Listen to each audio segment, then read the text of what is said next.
Hey, Scott Fresener here with a T-shirt report. This is episode number 8 with my good friend Richard Greaves. And business is booming, and the birds are chirping, and the flowers are blooming. I'm on Skype this morning with my granddaughter, and she's showing me the flowers in Kentucky, and they were covered in snow 3 weeks ago. And Mr. Greaves, what are we going to cover this time? Coding techniques. We're going to recover about the trade shows that everybody needs to go. You're going to talk about vector snob artists, and I'm going to talk about microscopes, specifically the V-Tiny VT300, and of course, $30 microscopes that you can buy, and $6 microscopes that you can buy. Finishing off with Stephen Abbott's fantastic book, How to Be a Great Screen Printer. Now, you were showing me some pictures earlier before the show that you're going to show during the show on coding. That was some tests you did that blew me away. You have some great archival stuff. And, of course, you and I are both going to rant. We always rant. I think we're ranting in every part of our show, aren't we? We're just ranting with our thoughts. So it's going to be a great show. Huh? Just talking amongst ourselves. Yes, we are. Just coffee talk, you know. So I hope you guys enjoy the show. Is that a bird chirping in the background, or are you just happy to see me? I mean, I keep hearing this little chirp back there. It's spring, and they always seem to conjugate on the surface of my air conditioner. It's just outside the window here, so he's calling out to all his pals. Chirp, chirp. No, it's mating time. My pool deck has become the porn bird site the last few days. These guys are out there flitting around and fluttering. And anyway, did you ever see the movie called The Funny Farm with Chevy Chase? He goes off to write the great novel. Yes. He's having mental block. He can't write it, but the bird's chirping out the window, just like your bird. And as the movie moves along, he wants to kill the friggin' bird because he can't think about what he's going to write. And blah, blah, blah. Well, that's the better microphone. That's hurting us. That's there. Why it's picking it up. There we go. I think so. So I had a email this morning from somebody who said, I've been calling you guys for the last 3 hours and nobody's answering. And the world needs to know. This just in. Hello, attention world. Arizona falls deeper into the Pacific Ocean. I like that. We're just trying to figure out why people do that. You said it maybe had to do with the voice on the put your hand on the cheek. I always remember Gary Owens from Laugh-In. I think it has something to do with putting it on the head. I actually don't remember, but it does something to the sound, I believe. That your head is a big part of your head, your nasal cavity, all that has to do with what your voice sounds like, the shape of your head. I never knew that. So Arizona doesn't change clocks. We're the one, So now we're on Pacific time. In fact, you and I had a little miscommunication this morning on what time we were going to shoot this because we are on Pacific time. So the guys on the East Coast, especially in New Jersey, are always in the morning going, hey, I'm trying to call you for 3 hours and answering your phone. That's because I'm in bed. And I'm probably, I'm still sipping my coffee and thinking, do I need to pick up my phone? So anyway, so for the world that doesn't know, we don't change our clocks. We are now at the same as Pacific time. So there you have it. But what's hanging behind you, by the way? I can't read it very well on your shirt. Behind me is, behind me is the oldest shirt I have that I actually designed. This is way before I was a screen printer. What's it say? I can't read it. It's a little fuzzy from the camera. When I was still in the landscape. It says Shenandoah Tex Riff. Shenandoah Tex Riff was a joint venture between the Shenandoah Realty Company down in Chicago and Tex Riff. That was my company, where we had machines that dug up large trees. In fact, I'll throw a picture up while I'm talking about this. You can throw a picture up. I used to run a tree mover when I was younger, before I actually ran away from home and joined the circus, which is screen printing. So, I love that. Richard Greaves runs away from home. I know, but your family was in landscaping. Isn't that your not your degree maybe, but you studied it, didn't you? My grandfather ran a landscape nursery, and so that's outdoors. And I grew up inside his 40-acre landscape nursery. So there was dirt and digging and trees around our house, 40 acres, trucks, guys with the donuts that would take their little break at 10 o'clock. Got any snacks, guys? Oh, Richard is here. He wants a donut. Oh, my God, that's so funny. This is the first thing, when I'm 8 or 10 years old, I learned that sometimes men that work on the job drink vodka at 6 in the morning or 7 in the morning. This is Milwaukee. Coffee. This is Milwaukee. Shouldn't they be drinking Schlitz or I remember Caps or whatever? vodka in the coffee in the morning, and ooh, these men were hard guys. So Were they Russian guys? I'm not picking on Russia, but I mean, I don't know the mix. no, I don't remember. I just remember these were these were working men. They got to eat a sandwich at 8 o'clock in the morning with their breakfast. So when they took, before they start to work, they'd be eating a sandwich. Then they had another sandwich for lunch, and then maybe another sandwich. They had 3 sandwiches in their lunch box. That was pretty cool. And that was the real lunch pail, metal, thermos at the top, and all that. So what happened to my? Yeah, your camera, you're getting shorter. There we go. So one of the things that I did after high school was run a Vermeer tree spade, which moved very large trees. 6-inch to 8-inch trees were what I specialized in. You dig the hole beforehand and literally move the tree and plop it in. So I could do magic with the tree. But when that deal closed down, I was unhappy with my father's settlement of how we were supposed to get all the cash from selling all the equipment. And I joined the screen printing circus. I think I told that story last week even, going to Cycone and driving the truck. No, you didn't actually. I don't think you told. I mean, you told me the story about your grandfather, but anyway. So okay. Hey, I decided to hang a shirt behind me. Mm-hmm. Obviously, you can see it's President Barack. Well, did you do the separations for that? No, it was actually a DTG print from the last class. So that was a student brought that image in. You can see it's all the Black history people alive and dead. And he was doing I don't know, a convention or something. And so we did that on the Epson F2000. I always need something to print. So he says, hey, I got a piece of art. And that was a perfect piece of art for that. I already had a black background and designed to be worthy work on a black shirt. So that was my story. When I learned how to do full color process in 1981, think of that, 1981, wooden screens. What was my first job? Black baseball players for the Milwaukee Braves. The Milwaukee Brewers at that time. And the baseball hat was dark, and their face was dark. Oh, man. And it took forever to get that to work so that you could see any of the shine based on the way the seps were made before, seps are so easy to do now compared to the way they used to be. My second job was a woman with dark hair and a swimsuit holding a black electric motor for Alan Bradley. Again, black motor and girl with black hair, and they needed the motor to look good. Sure, it's a product.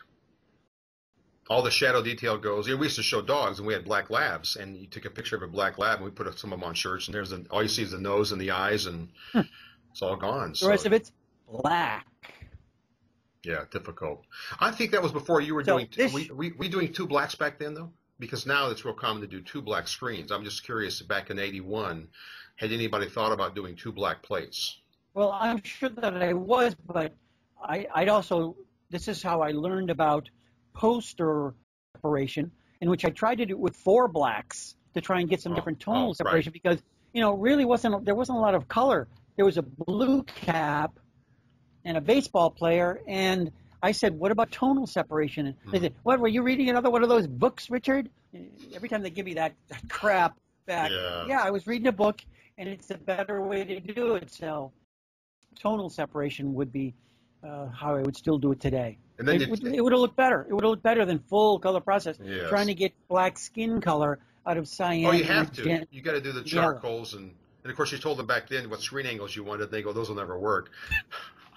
I fought that fight until the last 10 years. Still tell people, oh, my separator says no, those angles aren't going to work. The offset guys. So anyway, that's our water cooler talk. So interesting. Go ahead. Well, interestingly enough, that shirt is a transfer. That shirt is from 1977, and it's a small, meaning I used to wear smalls. So I've grown up since then. Yeah, I look at those and go, maybe I'll wear those again one day. So I don't think so. What I did on my girlfriend Gina's site is I put in a link from ClockLink. It's on her how to order page, because she had people calling all the time at the wrong time. So it says on her contact page, it's a regular standard analog clock that it says exactly what time it is here in Michigan. I'm going to put So that up. I'm going to put that on my then website. it's a clocklink.com. Now, I haven't fiddled around with that for maybe 10 years, so I better double check to see whether that works or not. Well, I still get it's playing.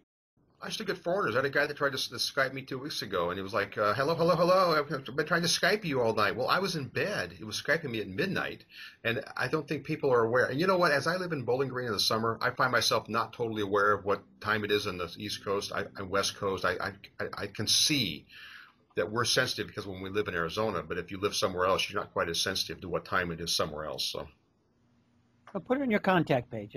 I'm sure you have one. I'm gonna. And there's not much news going on that I can think of right now other than the Kornit IPO or Kornit IPO, depending on who you're talking to. They call it Kornit in Israel. And the IPO is supposed to happen April 2nd. We're shooting today, which is the March 31st, so we don't know what it is. But I found it interesting. I went to their website because I was trying to find more about it. There's nothing on their website about it. And you and I joked that they don't want guys like you and I buying stock. They don't want the riffraff. They want the Goldman Sachs and those guys to buy all the stock up or whatever that happens. There is nothing under the Kornit website under news or events, as most corporations have. Here's our latest news release, zero.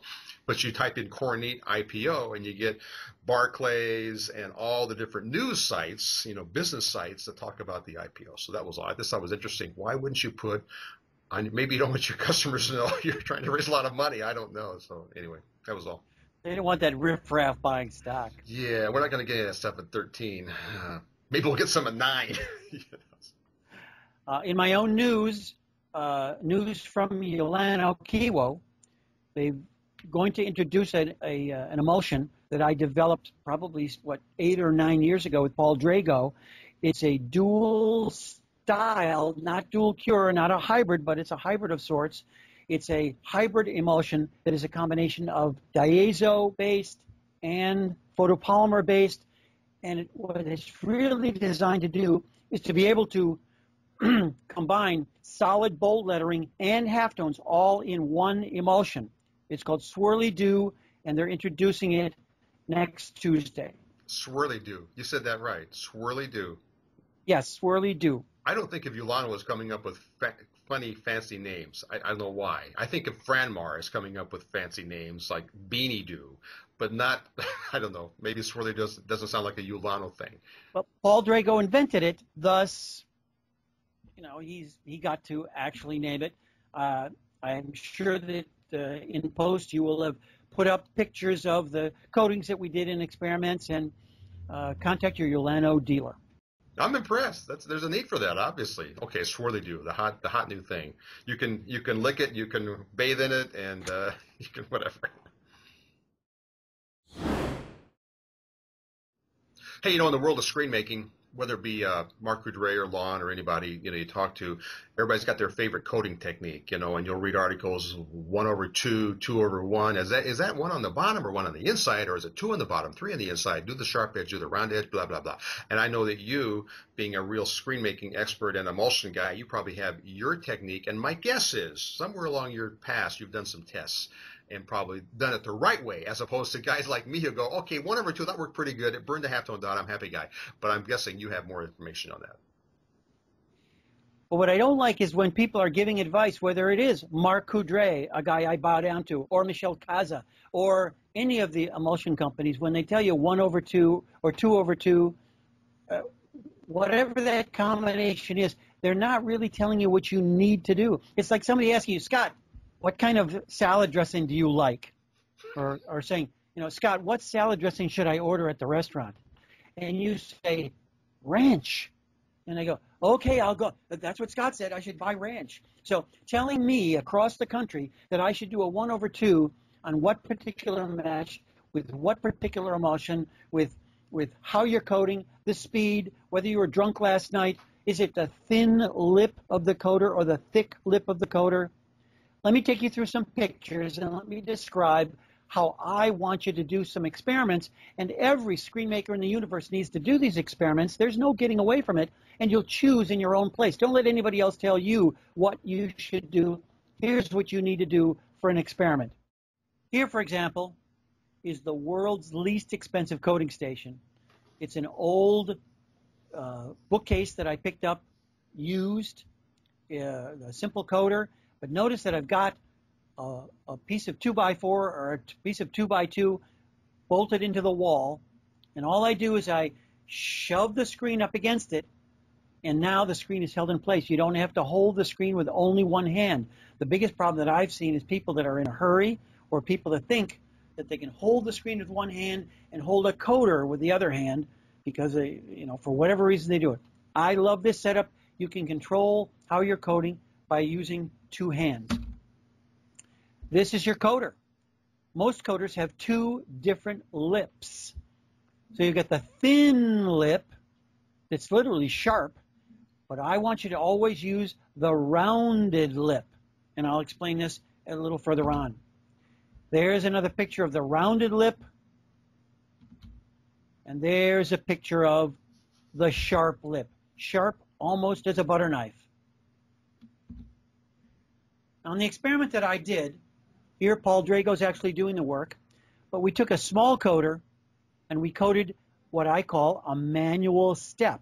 Just like you have a manual step wedge, it's a simulation of 6 different coats. And what Paul did is he started at the bottom and he made one big stroke. Then he started a little bit higher up and he made another second stroke that covered up less. Then he started a little bit higher and he made the third stroke.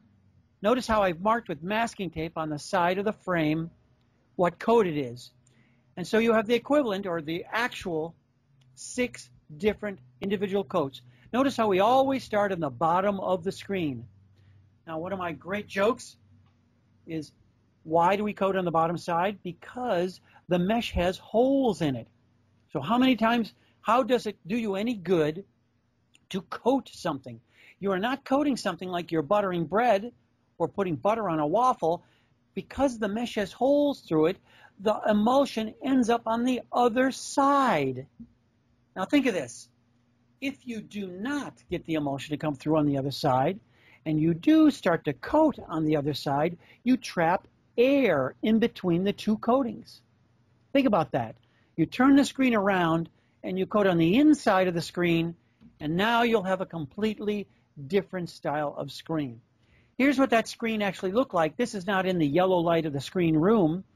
Here are the sharp coats, and when measured with a very accurate micrometer, 1 micron, 2 microns, even 6 different individual coats with a sharp blade only got the finished stencil to 2 microns.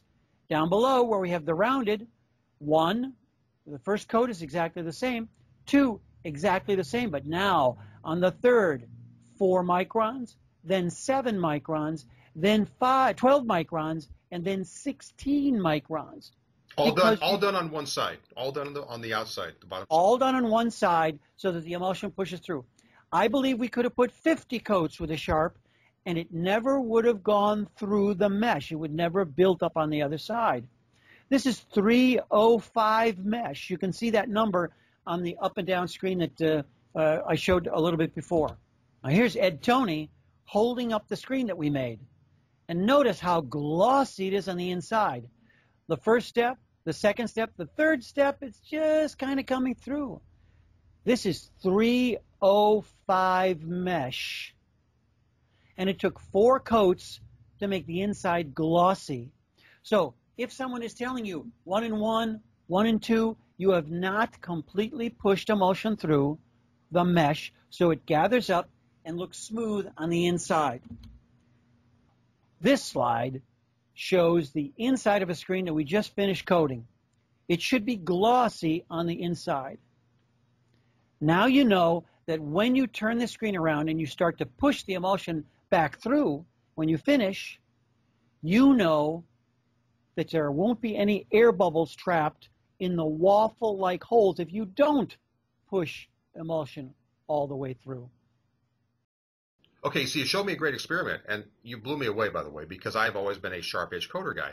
And so now you showed me that with the round edge of the coder, it pushes all the emulsion through. But what are the additional steps that you would do? You did the experiment, but if you were in the real world and you did multiple steps of the round with the round edge, what would be your next steps? In your shop, with your emulsion, and your conditions, and your coder, and your, you're going to look at that and you're going to decide how much you really need. If you were printing circuit boards or conductive things that the specific thickness of the emulsion has to be super perfect, but you're printing on T-shirts, and so little of this actually matters. But you talked about halftones. If you want halftones, you need a very smooth stencil on the bottom because that's what determines the shape of your dot. If you have a rough surface on the bottom, the part that controls the shape of the dot, then you need to put on face coats, and face coats are what you put on with the sharp edge of the blade, of the coater, I'm sorry, of the trough coater. But you would come back and do the inside, squeegee side. Yes, I see what you're saying. Second, yes. With the round edge, with emulsion, so that you wouldn't get any errors in the air. And I probably only put one coat on because it's just going to push it all back so that now you have gloss on the bottom. But remember, that gloss on the bottom is going to disappear because the 60% moisture that is in that direct emulsion is going to evaporate out, leaving you with 40% solids in the best nature. And so it's going to shrink and take on the shape of the mesh, which is rough and textured. Show me, you have a screen that we were talking earlier. You had a screen handy there that is floating around. You have an old Newman roller. Oh, I do. That must be an antique. I mean, based on the corners. Maybe I'm wrong, but it is an antique because of the corners, but it still is good for demonstration. I keep that in the suitcase. Doesn't everybody? But here, just run your finger. You take your screen, you let it dry for an hour in your drying room with a dehumidifier. That'll suck all the moisture out of the stencil, and then run your finger on the bottom of the stencil. Mm-hmm. This doesn't have a stencil on it. But it still sounds the same. Wait. Oh. No.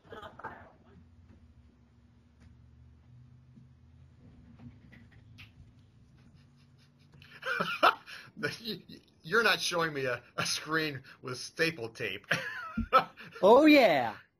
Oh, my God. We used to show that in I can play it like a harp. Yeah, that's so fun. I code in the Netherland. I can't believe it. Wow. I can't believe you own one of those. Screen with staple tape.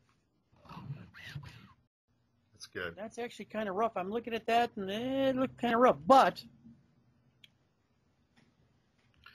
you're going to come back and put the face coat on after it's dry or once wet? If you want to print the best halftones, you need to learn how to face coat. Mm-hmm. And there's where you do another experiment. You would come back to that same screen that I showed just a few minutes ago, and you would coat with a face coat 3 different times. You'd coat all the way to the top, then all the way to 2/3, then all the way to 1/3, then you let that dry. And then you would shoot an experiment, maybe with some fine line halftones or halftone dots, a uniform pattern. I used to use a photograph of the stock exchange report from the Wall Street Journal, because there was lots of little fine type. It's something that I had that positive for a long time, and it was uniform across the entire screen because you now have, 6 different thicknesses of emulsion top to bottom, and then 3 different thicknesses of emulsion face coating. And so you have, 6 times 3? That's 18 different possible thicknesses. So I want a uniform pattern on all of them. And then you take black ink and you print it on a test print of T-shirt fabric and a piece of newsprint. And now, in less than a half a day, you will absolutely know exactly how many initial coats, and then exactly how many face coats will give you the best reproduction of your halftone. I love it. That was very good. I'm impressed. I'm going to do that. I am. Maybe not today, but... Doesn't everybody do that? No, but they should. And it's exactly what we talked about last week with our halftone film, to do a test in your shop. See what happened with your shop, your output device, your ink, blah, blah, blah. And it's perfect. And I love I hadn't thought I actually probably should have about doing like a test strip like we used to do on the camera. We do our wedge test, and that's exactly what you're doing on a screen. Mm-hmm. So it's perfect.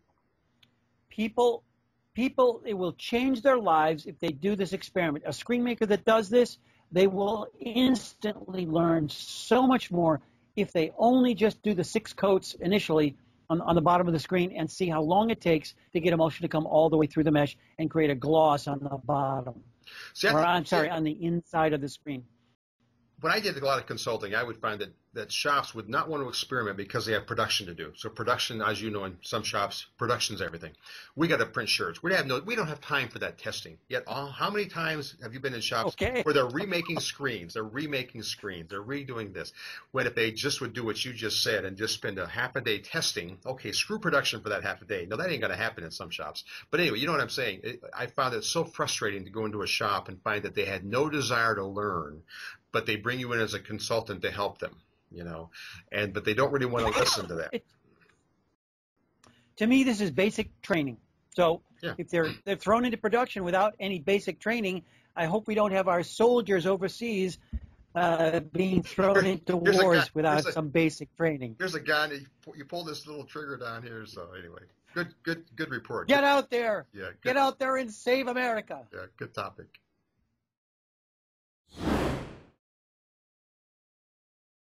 You know, this is trade show season. Although who was it? Was it Ink Kitchen just had a thing on somewhere that now that trade show season is over, they were doing like a recap? Well, I don't agree with Rick Roth when he said that, because we've got the NBM show in Arlington, suburb of Dallas, and then we got the NBM show in Indianapolis.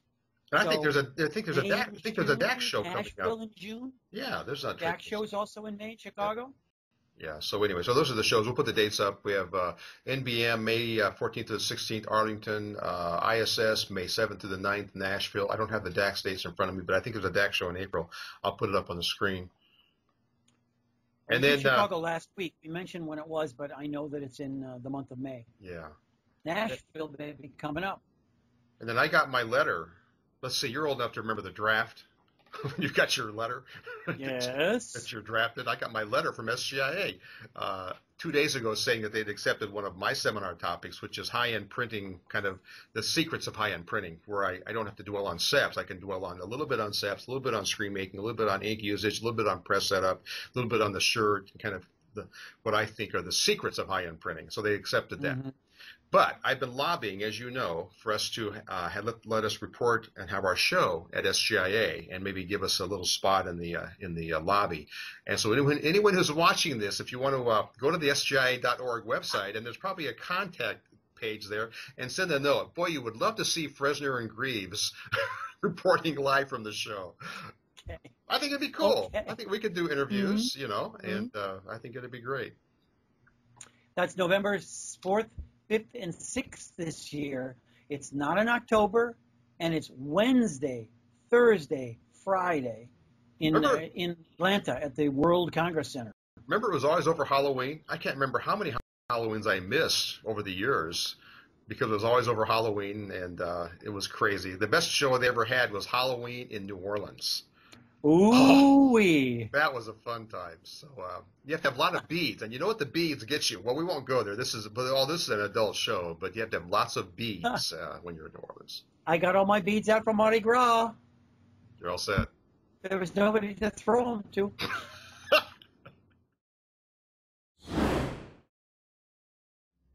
I have a term, and I may have used it before in these programs, and I've used it in classes all the time.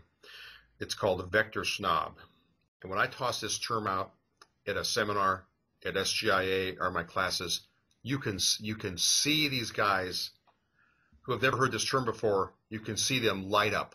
It's like you just see, and they kind of go, oh, it's me. So when I say vector snob, they know exactly what I mean. I mean someone who they're proud. They're proud that it's not pixels and that they've done all this great work in AI, and they want to know why I can't separate them as vectors. And I say, well, if I can separate as vectors, you don't need me.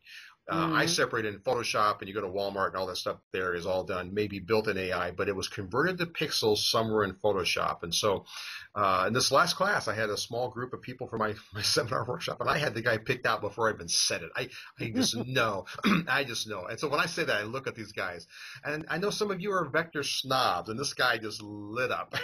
He goes, that's me, I admit it, you know. And so then I spend 3 days converting them from being vector snobs. Anyway, it's just one of those things that people think that the fonts have to be vectorized. I even think you maybe felt that way, that Photoshop supports vector type now, and that then you didn't have to worry about it being non-vector. But everything is at the end all rasterized. And at 300 DPI, and I told earlier that I do some stuff at 400 and 500 DPI for my car guys, but there's vector snobs out there that I'm working to eliminate them one at a time. Where's your knife? Get these vector snobs. Well, a couple of times I've been amazed at what I've been able to literally pull out of my hat, for lack of another term, which we won't use on this family show. But I was once doing a seminar in Norway, and they said, "Rich, why don't you do a full color process separation and print it right now?" And I went, "What?" That's like, name that tune. Oh my What? God. Yeah. And so I looked through a couple of catalogs and magazines, and I picked a thing that had balloons and shirt colors. So it was, models from like a Hanes catalog or something, and it was real pure colors, and I scanned that and I separate it the entire time. I'm doing it like this, vibrating, and I make the separations, and it printed like a dream. And it was, and I'm making the screens, and I don't know what to do. I look it over at my friends at Willplex. I will get you sons of bitches later on. Yeah. And I am amazed to this day. It worked perfectly. Yeah. I was also installing a piece of equipment again in the Bahamas. And I said, "Oh, we've got something we want you to print because we've got a big thing that we're going to this afternoon. Can you print this now?" And I had to scan it, but I scanned it at a very high resolution. It was at 1200, best of the. Sure. It printed like a dream. Yes, of course it was pixelated, but again, remember we're printing on textiles. You take a little pixelation, you put it on a screen mesh, put it on a knit shirt, and the dot gain, and so I think that's a good story because the average guy who doesn't a lot of my students are artists, so they don't get into the shop and print. So a lot of my guys are just convinced, and they're taught in school, I know it, by their art instructor, who's a frustrated artist to begin with, obviously, that you never, ever screw up great type by converting it to pixels. And it's just, I fight that fight all the time. Although my experience was in Bogota, Colombia, and they have the whole Disney book there. Yeah, can you print this? Looney Tunes, and and their walls covered with Disney stuff, of course, non-licensed stuff. So, so that's my from support logs is to and because this is the call, can you give me my steps back as a AI file? Can you give them back to me as a Corel file, vectors? No, I wouldn't, because if I'm going to do it in vectors, you don't need me. It's going to be a pixel file, and it's going to print great. And I have to kind of fight that fight sometimes and say, just trust me, like you do in your thing. Just trust me. When you go to press, you're going to be way amazed. The other thing that I sent you an email on this week was a customer who was confused. He said he has my RIP, and he said he couldn't get halftone dots on the type. And I responded back, is the type, does it have a gradient in it? He comes back and says, no, it's 100% fill. I even told my wife the story, and, Pat, she's been on the block. She knows screening better than a lot of us think she does. And she laughed. She says, well, it's 100%. It's not going to be a halftone. And I wrote my guy back, if it's 100%, then there's no need for a halftone dot. And he came back and says, oh, he wrote an email, oh, I thought about it, and you're right, but I thought it was interesting that there was another support call. How can I get halftones on my 100% piece of my art? You can't. Now, as an aside, again, I'm going back to my full color process separation days, and that's where I had most of my expertise. And, of course, artists would have signatures, and there would be hard, sharp edges around cars that needed to be a hard, sharp line. And when you did that in full color process, the black was always a halftone.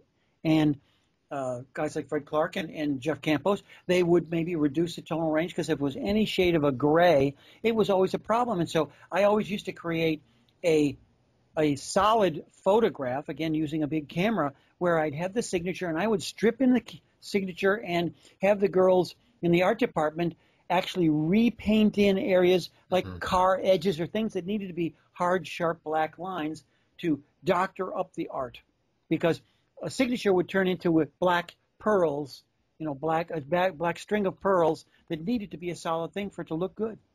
Well, actually, when I sent this guy an email back, I didn't tell the whole story correctly. I emailed back, are you filling it with the K of CMYK? Because if you do fill it with the K of CMYK, even my rip will say, well, I see K, and we know K isn't supposed to be 100% in the real world of CMYK. And he came back and said, no, it was a spot color. But that's a good point that people don't realize. With a lot of rips and you're in CorelDRAW using the CMYK palette, you fill it with the black of the K, it is probably going to print as a halftone dot. It might be like an 80% dot, and we all know it's going to gain a little bit. But anyway, so that was the story. But he said no, it was a spot color. He was just having a brain fart. This is just kind of a nitpick of mine. It's a rant. When I go to a restaurant or I get bad service or whatever, I've gotten a lot of free meals, and you would not think I'm that guy, but I'm that guy that's going to say, can I talk to the manager? I don't want to have bad service.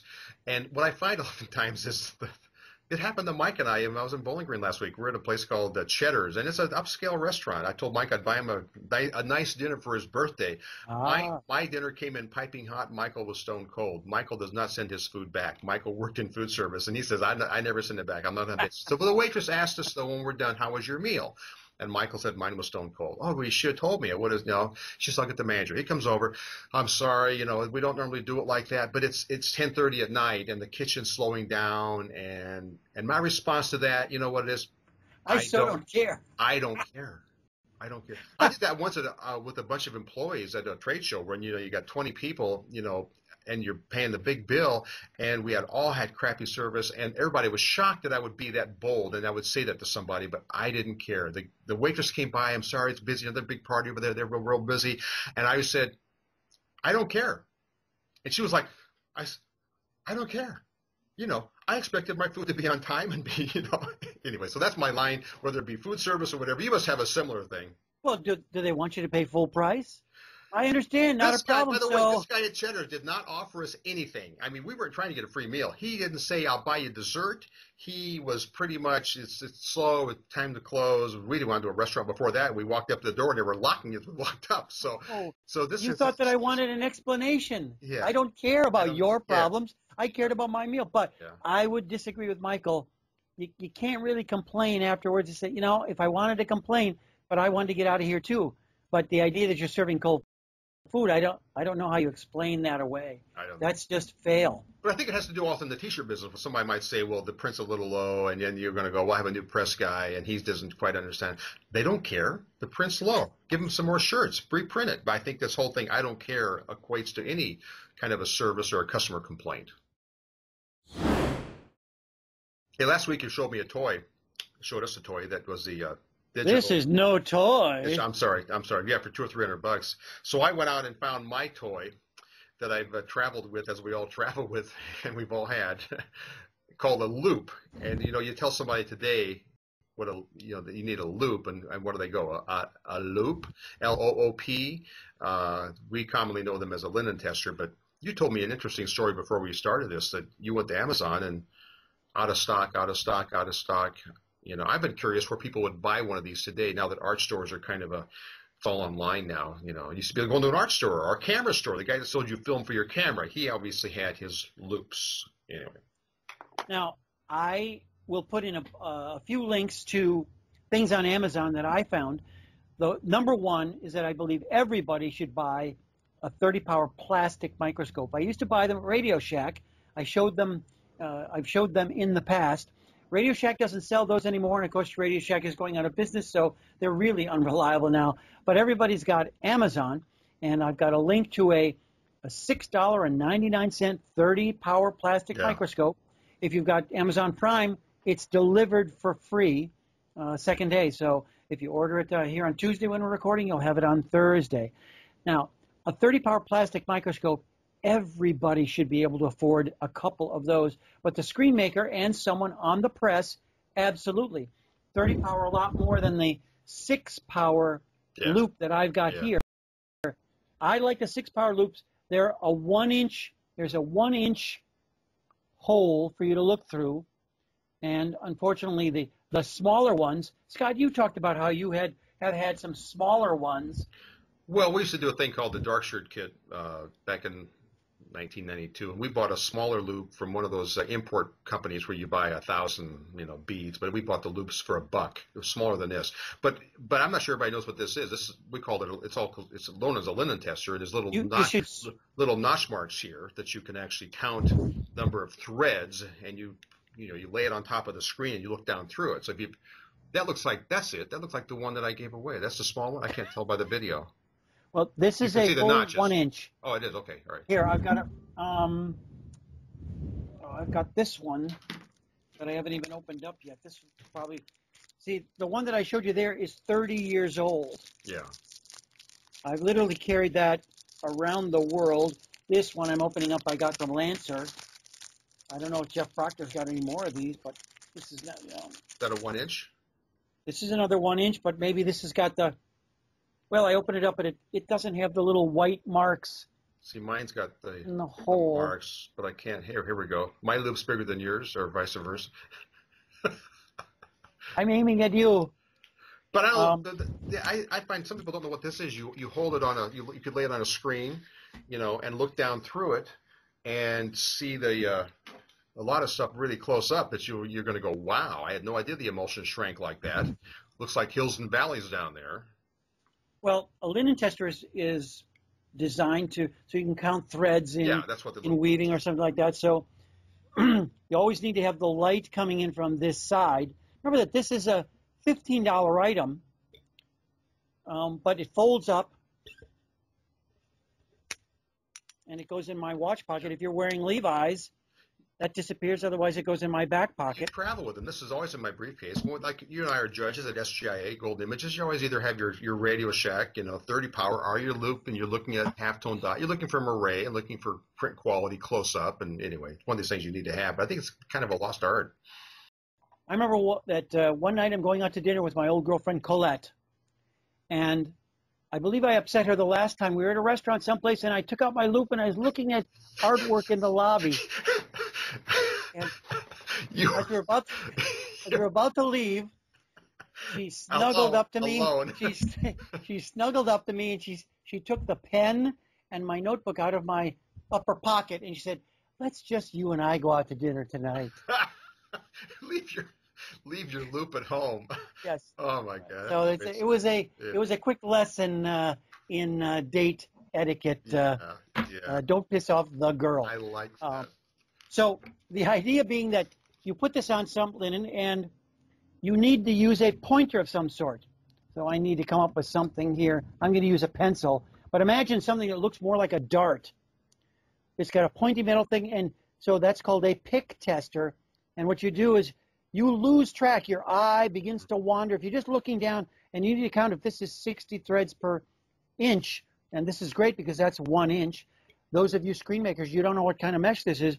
So you got to go down and you can see how many of the notches are there, and you can do 1/10 of it, the 1/10 of an inch, and you go 1, 2, 3, 4, 5, 6, 7, 8, 9, 10, 11, 12, 13, 14, 15. 15 times 10 makes this a 150 mesh.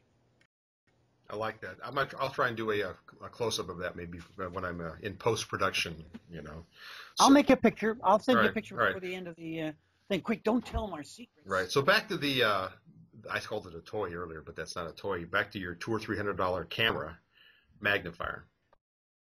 So I'm a judge with Mike Ruff at the SJA, and when we're doing some posters and stuff, he whips this out, and I begin to start to tingle. I begin to tingle. Now, if you're out in the field, if you're serious, this is great because this will take pictures. It's all self-contained. It runs on a lithium-ion battery. You power it up, and this is weird because you have to hold it down for a long time until, see, it just popped up. Yeah. So I'm pressing the button. I'm pressing the button. I'm pressing the button until I finally say, "I'll make you turn on if it takes me all day." And that's how I learned. It takes like a 2-3 second. I'm sure that's so that when it's in your pocket or someplace that it doesn't turn up. So it's got its own light. I like that. And it's got a video camera, so if you want to do video, it's even got a setting so you can use this as a camera and take movies and or pictures when you're in the shop. I don't know. Where do you buy it? Maybe you said last time. I bought it on Amazon. Oh, you bought it on Amazon. No, I bought it on Amazon. Amazon. Mike Ruff bought an Ihara, IHARA, and they're the same people that made my reflective densitometer that I bought at Midwest Sign and Screen Supply. A long time ago, Jeff Campos and I got matching Ihara densitometer so we could really tune our full color process printing. Again, way back before 2000. And Jeff Campos retired from doing separations for the world. What was his electronic art? No, it wasn't. Electronic Design Group in Salt Lake City, Yeah. north of Salt Lake City. I'm not remembering the exact little town, but he does not do separations for the public anymore. No. He's turned into a print broker, and his big business is in things for the Boy Scouts, especially patches. He's the Boy Scout guy, I know. Gave us up as a separator, just he doesn't talk to us anymore. But he was the guy in years past talking about my like high-end printing made easy, my seminars before I did SEPs and before I even did t-seps, fast films. My checklist for high-end printing made easy was number one, good set of SEPs, call Jeff Campos. Really, it was. I mean, the other guy I could have said called Gavin at Serigraphic. Yes. Serichrome SEPs. Serichrome SEPs, right. I said call Campos, you're going to get a right set of SEPs. Number two, right screen, blah, blah, blah. But he was on the top of my list. And then you're right, he moved on, found probably a more profitable venture. And guys like me came out with fast films, and it always pissed those guys off that I would say, just push a button. They go, no, it's not that easy. So anyway. So are we going to see this thing work? Can you show it? So here's my favorite, the regular linen loop. Alas, when you put that on there, you got to remember that you've got to have light coming in through the exposed side. This would be the one that I only bring out when I need the big guns. This is a measuring reticle, and this has on the bottom, so I'm going to put it there. You can see that shine on the glass. Wait, I'm doing this upside down and backwards, so. No, you can see it. No, I wanted the gloss, but there we go. Yeah. There's a piece of glass on the bottom there. And you're not going to be able to see it, but this has measuring icons in it. I don't think you can look through and see. Oh, you get yeah, we got it. That's good. That's very good. Wow. I'm amazed. Yeah. Very nice. So when you put it down here. And you're looking at a control strip on a process job, which is a control strip shows a gray steps. This is a macromedia job that I had up against the wall last week. And here, for instance, that's a Serichrome SEPs logo. And these are the halftones for the yellow and the cyan, giving me the purple colors or the yellow colors. And I can literally measure the physical size. Here's one of my favorites. This is a gigantic flashlight 5-power. I actually used to take pictures when I was still taking pictures with a regular 35mm camera and doing things for Screen Printing Magazine. I'd use that. I would literally put my wide-angle lens right on top of this, and boy, did I get great magnification photos. This is what I carry all the time. It's a 10-power. This has got batteries in it, a lot heavier, and it supplies its own light and allows you to magnify. Again, these are all under $20 each. The measuring reticle is expensive. I tried to find another one like this one in particular. I bought this one originally from Paul Gardner, famous tool and instrument supplier. But let's get to this one.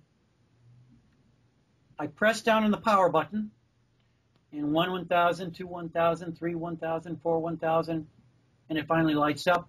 Got to go. It's a regular computer, regular camera, and boom. There's the shirt I'm looking at. I'm going to maneuver over to some copy that's here. It's amazing when you look at a process job through a magnifier. It is not what you think it's going to be. It looks like they drop ink on the carpet sometimes. It's quite amazing. But if you want to show people in your shop, I guess you could use the loop. You can use the magnifiers. That's all well and good. But there's something about this that 4 or 5 people can stand around and look at it from different sizes and see whatever it is that you're going to need to see. You can certainly look at what the shirt looks like what the threads look like. And Yeah, it looks like rope, you know. I mean, we did a lot of shots for the encyclopedia and for the how to print book, just like that. I mean, that show you go, those are halftones, those look like crap. But then you stand back and it all blends together. But yeah, it's great to see the dot shape or lack of shape sometimes. Now, with the USB cable, you plug this into the USB cable into your computer. It comes with a long, thick USB cable, and you can also display this on a computer monitor or a laptop. So this is only let's say a 2-inch by maybe 3-inch screen, probably even smaller than that. Here, where's a dollar bill?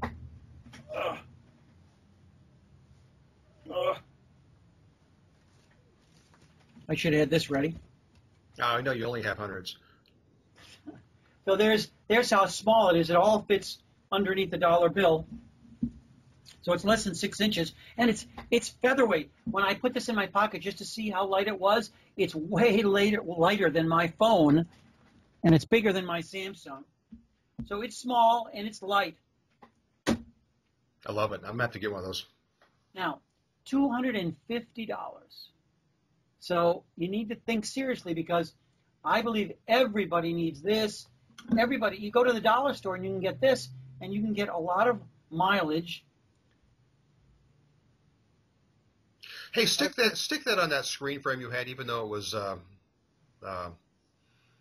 staple tape. I'd love to see the edge of the emulsion on that screen you showed up with Richard Greaves. All right.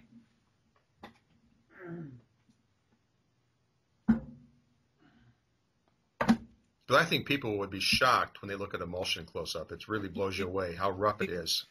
Before I do that, let me also say that last year I bought this on Amazon, to which if you look up digital microscope, there's probably 50 of them that pop up to mind immediately. I got one for my nephew, Levi, because he likes to look at bugs and things like that, and so I got one for him for Thanksgiving, and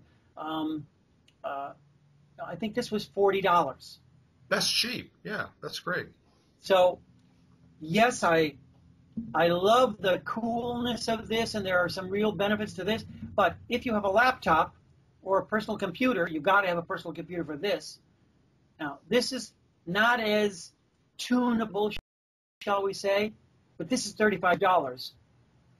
There's no excuse not having this, except you don't have a laptop to bring out to the shop. Now, for those that want to send us and bust our chops for you showing a screen with staple tape, don't do it. This is an archival screen. This is a screen I just happen to have in the office here, so I can go get something else. Let's see. No, that's great. Yeah, that's good. Just to see the edge of a stencil is shocking, and to see even the halftone dot, and again, lack of shape, and how the emulsion shrinks. These are the different views you can get to put edge definition in. Here, I'm literally looking through the stencil at the mesh that's inside the stencil as it goes to negative. Yeah, I love it. That's great. There's so much that I think that I can learn by spending time with this. It focuses by tuning this over on this side. You can't see that on this kind of a shot. And you're not really getting a good view of the edge, but the only reason to buy this one is if you want other people to see it along with it, or you've got that extra $250 to invest. I love it. Great topic. I think it's pretty good. It's the VT300 portable digital microscope. I bought it at Amazon, and I've got the link in the show notes. It's from V-Tiny, and I'm absolutely sure it's the same one that Mike Ruff had that he got from Ehara. I'm sure it's all coming out of the same Chinese factory. Hey, last when you were doing the thing before, I was hearing a truck pull up. You're either on a noisy street, or you got a delivery. Yes. Every time the UPS man brings in that flammable stuff. This is my package from NASDAR, the ADE ink, that I'm going to print these coasters on. They're really tiles that Jenny got from Home Depot, and that's the problem with being the screen printer in the neighborhood. But can you make a screen? We've never talked about that, and I've never been to your house. Can you make a screen? I mean, I know you can, but I can make no, I could go make a screen at Fine Colors, which is only a half an hour away. I wasn't sure if you like had a little setup or you're gonna No, run I out wish sunlight. I wish I did, Oh, okay. but I need exposure equipment. Yes. Okay. Right. So I think everybody should send me their old used exposure equipment. There you go. There you go. I just didn't know if you had like a little scientist, little tiny exposing unit. So anyway, so you're going to be printing with Lawson or Vastek should have sent me a UV LED unit for me to test. have to lobby for that. And you're going to print these in your house, or you're going to print them at Flying Colors? Have a little tiny setup downstairs in the basement where I've been printing Gina's hat box lids for more than 10 years. 2 Jiffy hinges? A couple of Jiffy hinges. I've got pictures. I can put those up. I'd love to see that. A couple of Jiffy hinges. A screen. She's been using the same screen for more than 10 years. There you go. How long do those things last? That's I get that question. As long as you want, as long as you don't let the ink dry on the screen. So water-based ink from Michaels. The Speedball ink from Michaels. Water-based ink. You're right. I'm sorry. Speedball ink. Well, that's okay. You're right. Go to Michaels. Hey. Special custom color, Pantone 300, her color, and which she probably believes that I spent years making, but is 50% white, 50% of the peacock blue, and it's Pantone 300. Boom. Yeah, close on that for me. Yeah, that's good. All right. So so you're going to show us. You're going to show us the tile though next time. TLX emulsion, my favorite. You're going to show us the tile next time. Well, I hope I get it done by next time. We're going to take a Gotta get on. We're going to take a magnifier to that.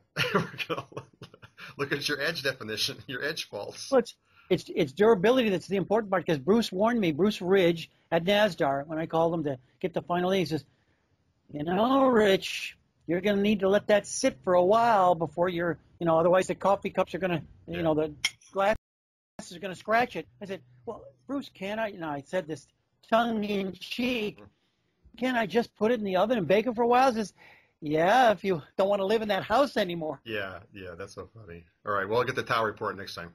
Right. Okay, drum roll time. This